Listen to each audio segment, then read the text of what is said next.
இந்த பதிவை பெறுகின்ற அதிர்ஷ்டசாலி அன்பர்களே, பதிவின் தலைப்பு மது பழக்கத்தை மாற்றும் பழரசம். ஆறாவது தசை ஒருவருக்கு நடக்கின்ற காலகட்டத்திலே நல்ல மனிதர்கள் கூட கெட்ட மனிதர்களாக மாறுவதற்கு அதிக வாய்ப்பு இருக்கிறது. அப்படி ஒருவர் மது பழக்கத்திற்கு அடிமையானார். 6ஆம் இடத்து தொல்லைகளை தவிர்க்க கூடியவர் லட்சுமி நரசிம்மர்.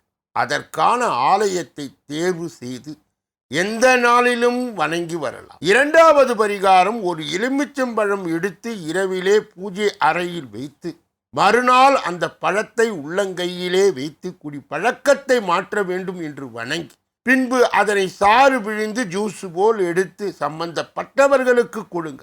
குடி பழக்கம் மாறும். இதுபோல் 30 நாட்கள் தொடர்ந்து செய்ய வேண்டும். இது ஒரு அனுபவ பரிகாரம். யார் பயன்படுத்துகின்றார்களோ அவர்களுடைய தொல்லை மாறும், மறையும்.